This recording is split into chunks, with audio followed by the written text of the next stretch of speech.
Rail నీరు. ఈ bottle తయారయ్యేది మన ఆంధ్రప్రదేశ్ లో విశాఖపట్నంలో రైల్వేస్ వాళ్ళు దీన్ని తయారు చేస్తారు. ఇదే విజయవాడ డివిజన్ సంవత్సరానికి 6,000 కోట్ల రూపాయలు ఆదాయం ఇస్తుంది సౌత్ సెంట్రల్ రైల్వేస్ కి. మరి విజయవాడలో ఇంత ఘోరమైన విపత్తు వస్తే మరి రైల్వేస్ వాళ్ళు ఆదుకోవాల్సిన అవసరం లేదా? రైల్ నీరు మీరు తయారు చేస్తున్నారు, మా విజయవాడలో అవసరం ఉంది. విజయవాడ డివిజన్ 6,000 కోట్ల రూపాయలు సంవత్సరము మీకు ఆదాయం ఇస్తుంది. దయచేసి నీళ్లు పంపించండి అని మేము లేఖ రాయడం జరిగింది. కనీసం మంచి నీళ్లు కూడా ఇచ్చే పరిస్థితిలో బీజేపీ పార్టీ లేదు అంటే వాళ్ళ హృదయం ఎంత కఠినం అయిపోయాయో ఆలోచన చేయాలి రాష్ట్ర ప్రజలు. మరి కనీసం మంచి నీళ్లు కూడా మనకి ఇవ్వకపోతే చంద్రబాబు గారు ఎందుకు మద్దతు ఇస్తున్నారో సమాధానం చెప్పాలి.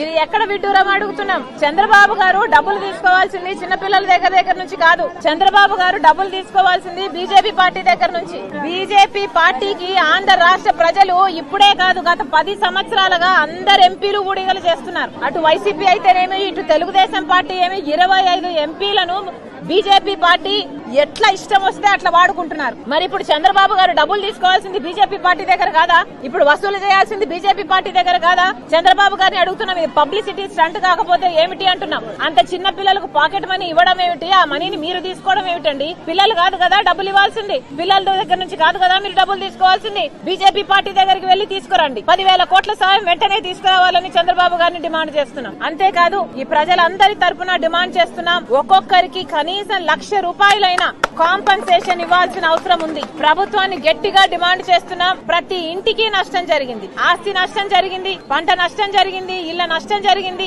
ఇలా ఎక్కడ ఎవరిని తట్టినా కూడా వాళ్ళ బాధలే చెప్పుకుంటున్నారు. చంద్రబాబు గారిని హెచ్చరిస్తున్నాం, మీరు అధికారంలోకి వచ్చారు, మీరు మంచి పేరు నిలబెట్టుకోవాలి అంటే వీళ్ళందరికీ కాంపన్సేషన్ ఇవ్వాల్సిన అవసరం ఉంది. చంద్రబాబు గారికి హెచ్చరిస్తున్నాం, ప్రజలను పట్టించుకొని ప్రభుత్వాలు ఎక్కువ కాలం నిలబడం. వీళ్ళందరూ మీకు ఓట్లేసిన వాళ్ళే. కనీసం 1,00,000 రూపాయలు ప్రతి కుటుంబానికి సాయం చేయాలి.